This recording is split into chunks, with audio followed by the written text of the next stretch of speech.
చూస్తున్నాం. Trainee IPS Uday Krishna Reddy remand report లో shocking విషయాలు బయటపడుతున్నాయి. ఇన్స్టాగ్రామ్ లోనే ట్రైనీ మహిళా ఐపీఎస్ తో పరిచయం పెంచుకున్నాడట ఉదయ్ కృష్ణారెడ్డి.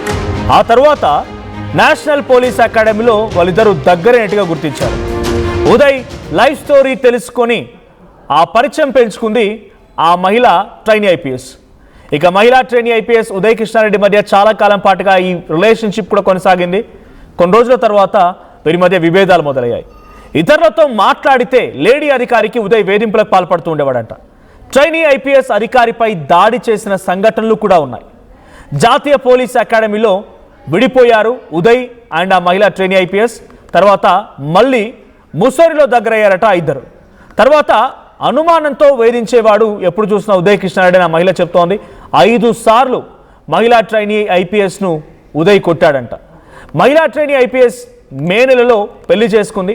ఆ వివాహం తర్వాత ఉదయ్ కృష్ణారెడ్డి నుంచి మరింతగా వేధింపులు పెరిగాయి. భర్త సహకారంతో అత్తాపూర్ పోలీసులకు ఫిర్యాదు చేసింది ఆ ట్రైనీ ఐపీఎస్. మరికొంతమంది అమ్మాయిలతో కూడా ఉదయ్ చాట్ చేసినట్టుగా గుర్తించారు. చాలామంది అమ్మాయిలని ఉదయ్ వేధించాడు అంటున్నారు పోలీసులు. హైదరాబాద్తో పాటు స్వగ్రామంలో కొంతమందిని కూడా వేధించినట్టు గుర్తించారు. ట్రైనీ ఐపీఎస్ కృష్ణారెడ్డి కేసులో మరో కొత్త ట్విస్ట్ నెలకొంది. కొత్తగా మరో 2 సెక్షన్లను కూడా జోడించారు పోలీసులు. ఉదయ్ కృష్ణారెడ్డి పైన హత్యాయత్నం అండ్ అఘాయిత్యానికి పాల్పడినటువంటి సెక్షన్లను కూడా నమోదు చేశారు. ఈ 2 సెక్షన్లు అదనంగా జోడించారు. అటు చాలా మందితో కూడా ఇన్స్టాగ్రామ్లో తన పరిచయం పెంచుకోవడం వేధించడం జరిగిందంట. మహిళా ట్రైనీ ఐపీఎస్ అధికారిని అయితే 5 సార్లు కొట్టాడంట. మే నెలలోనే పెళ్ళైంది. మే నెల నుంచి మరింతగా రెట్టింపుగా వీళ్ళిద్దరి మధ్య గొడవలు జరగడం మొదలైంది.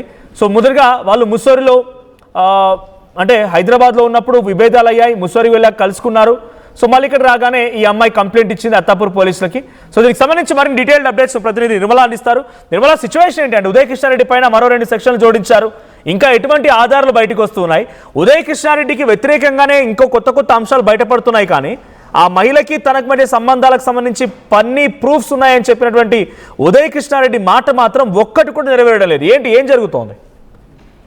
ఎస్ మనోజ్, ఇప్పటి వరకు అయితే మరి ఉదయ్ కృష్ణారెడ్డి నుంచి ఎటువంటి ఆధారాలు కూడా బయటపడలేదు. తను ఎక్కడ కూడా కోర్టులో కూడా నిన్న సబ్మిట్ చేయలేదు. ఉప్పరపల్లి కోర్టు ఆయనకు 14 రోజులు రిమాండ్ కూడా తరలించడం జరిగింది. ఆ రిమాండ్ విధించిన తర్వాత విధించే ముందు కూడా దాదాపు ఒక అరగంట సేపు ఉదయ్ కృష్ణారెడ్డి అడ్వకేట్ ఎవరైతే ఉన్నారో వాళ్ళు జడ్జి ముందు కూడా కోర్టులో వాదోపవాదనలు వినిపించడం కూడా జరిగింది. అయినప్పటికీ కూడా ఉదయ్ కృష్ణారెడ్డి నుంచి ఎటువంటి ఎవిడెన్స్ కూడా కోర్టులో సబ్మిట్ చేయలేదు. ఎందుకంటే ఉదయ్ కృష్ణారెడ్డి చెప్పింది కూడా అదే. వీళ్ళ వీడియోలు ఇటు ట్రైనీ ఐపీఎస్ బాధితురాలు ఎవరైతే ఉన్నారో వాళ్ళ హస్బెండ్ కు పంపించిన వీడియోలే ఉన్నాయి. అదే వీడియోలు పంపించి బ్లాక్ మెయిల్ చేయడంతో కూడా ఇటు ట్రైనీ ఐపీఎస్ భర్త కూడా తనకి మహిళకి అండగా నిలబడి తన సహకారంతోనే వెళ్లి పోలీస్ స్టేషన్ లో కేసు నమోదు చేయడం కూడా జరిగింది.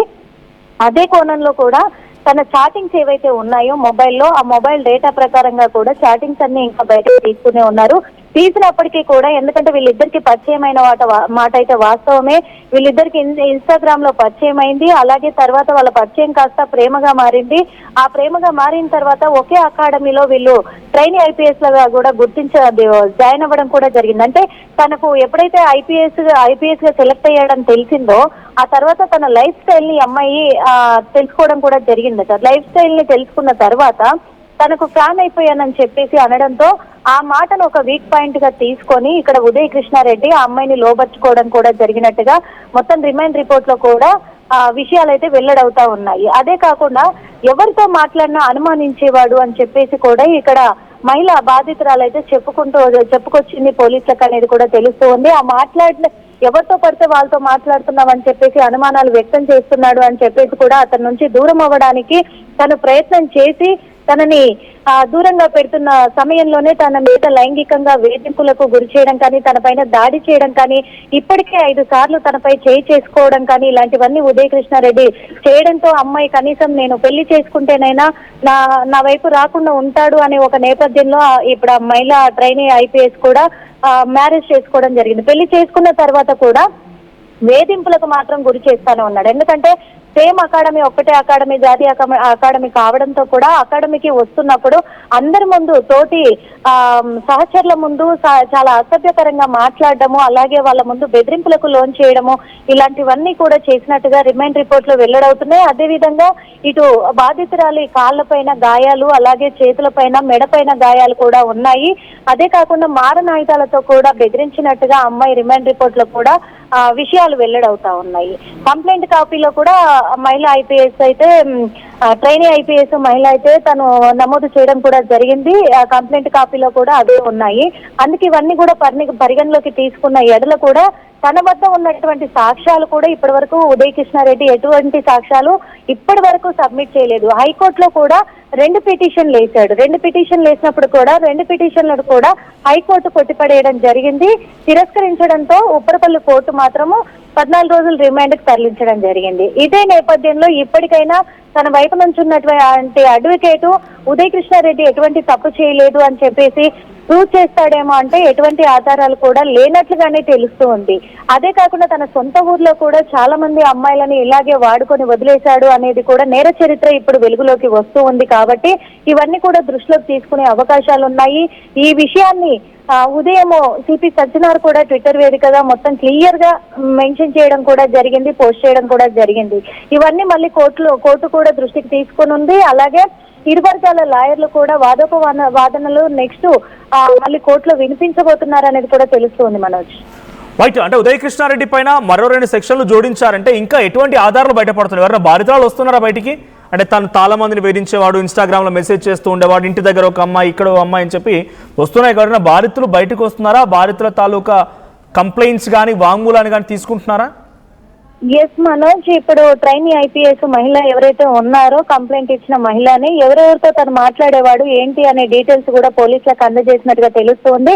పోలీసులు కూడా అదే నేపథ్యంలో మొత్తం కూడా దర్యాప్తు కొనసాగిస్తున్నట్టుగా తెలుస్తుంది. బాధితురాలు ఎవరెవరు ఉన్నారు, ఈ బాధితురాలను కూడా అందరినీ ఎంక్వైరీ చేసే పనిలోనే ఉన్నారు. వాళ్ళ నుంచి పూర్తిగా ఆధారాలు సేకరించి వాళ్ళని వెలుగులోకి బయటికి తీసుకురాలేకపోయినా వాళ్ళ నుంచి మొత్తము డీటెయిల్స్ అన్ని కూడా సేకరించి ఆ తర్వాత ఉదయ్ కృష్ణారెడ్డి పైన ఎటువంటి చర్యలు తీసుకోవచ్చు అనే దానిపైన కూడా ఉంది. ఇప్పటికైతే 2 సెక్షన్లు యాడ్ చేశారు.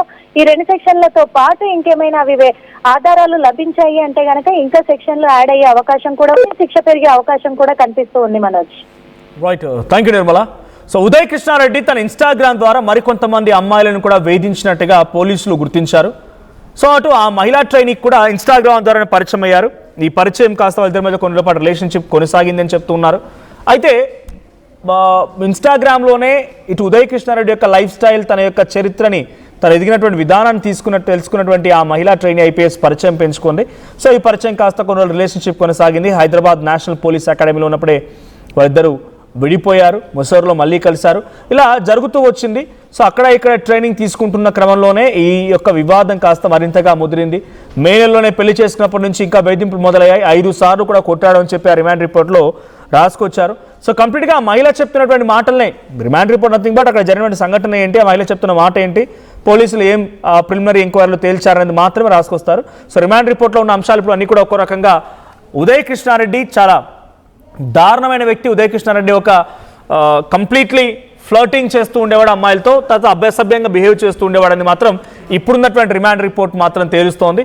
మరి తర్వాత ఇన్వెస్టిగేషన్ ఎటువంటి విషయాలు బయటపడతాయి, ఇంకా ఏ అంశాలు ఉంటాయో చూడాలి.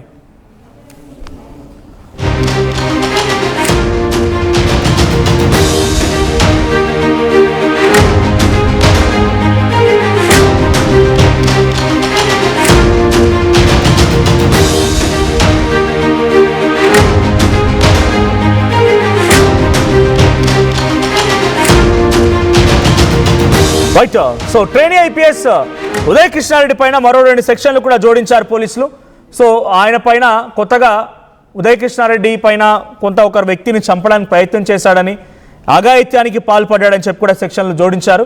సో మిర్యాలగూడలో మొన్న అరెస్ట్ చేశారు పోలీసు. ఆ తర్వాత అత్తాపూర్ పోలీస్ స్టేషన్ తరలించారు. మరుసటి రోజు ఉస్మానియా మెడికల్ ఆసుపత్రిలో వైద్య పరీక్షల నిమిత్తం తరలించి అక్కడి నుంచి కోర్టులో ప్రొడ్యూస్ చేసి, ఉప్పర్పల్లి కోర్టు నుంచి ప్రొడ్యూస్ చేసి అక్కడ నుంచి ఆయన చెంచల్గూడ తరలించారు.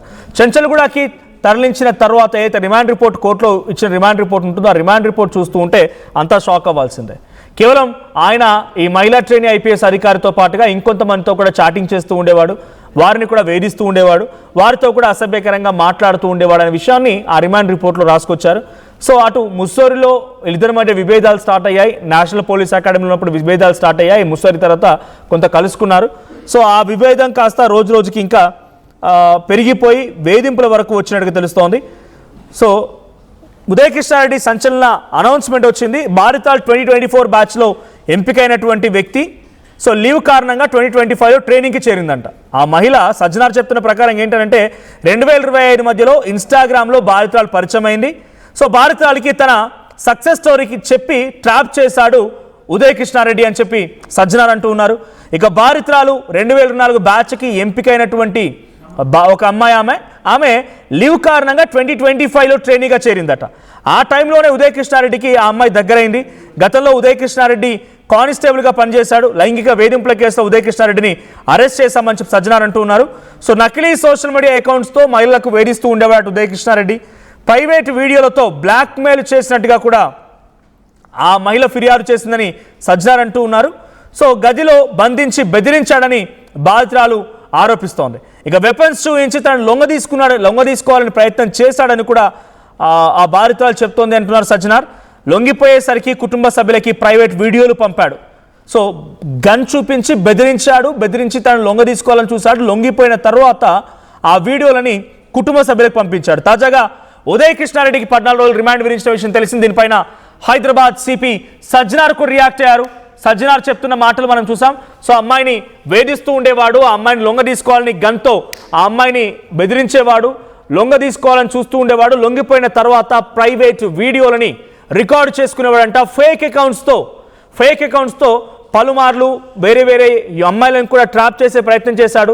తన స్టోరీ చెప్పి బాధితురాలకి తన సక్సెస్ స్టోరీ చెప్పి తన ఇదే విధానం చెప్పి ఉదయ్ కృష్ణారెడ్డి ఆ బాధిత ట్రైనీ మహిళా ఐపీఎస్ని ట్రాప్ చేశాడనేది సజ్జనార్ చెప్తూ ఉన్నారు. సో ఉదయ్ కృష్ణారెడ్డి మాత్రం ప్రస్తుతానికి చెంచగూడ జైలుకి తరలించారు. 14 రోజుల పాటుగా రిమాండ్ కొనసాగబోతోంది.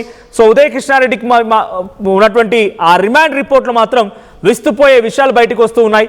సో ఇప్పుడున్నటువంటి సిచ్యువేషన్లో ఉదయ్ కృష్ణారెడ్డికి సంబంధించి ఈ విషయాలు తెలుసుకుంటే నిజంగా షాక్ అనిపిస్తోంది. ఉదయ్ కృష్ణారెడ్డి ఒక కానిస్టేబుల్ నుంచి ఈరోజు ఐపీఎస్ వరకు ఎదిగిన విధానం చూసినా, ఆయన చిన్నప్పుడే తల్లిదండ్రులు చనిపోయినా నానమ్మ సంరక్షణలో కూరగాయలు అమ్ముతూ పెరిగినటువంటి విధానం చూసినా, ఇప్పుడున్నటువంటి ఆయన చేస్తున్నటువంటి ఈ సిచ్యువేషన్ ఏమాత్రం సంబంధం లేదు. అందుకే మన లక్ష్యం ఒకవైపుగా ఉంటే ఏమాత్రం తప్పటడుగులు పడినా పూర్తిగా మనమే చిన్నాభిన్నం అవుతాం, జీవితమే చిన్నాభిన్నం అవుతుంది. అంతటి అత్యున్నతమైనటువంటి పదవి సాధించి చదువుకొని ఎన్నో రకాలుగా ఆహార్నిశాలు కృషి చేసినటువంటి ఉదయ్ కృష్ణారెడ్డి ఎట్టకేలకి ఈరోజు జైల్లో ఊసలు లెక్క పెట్టాల్సిన పరిస్థితి వచ్చింది. సో ఉదయ్ కృష్ణారెడ్డిపై వస్తున్నటువంటి ఆరోపణల విషయం పైన మీ అభిప్రాయం ఏంటి? కామెంట్ చేయండి.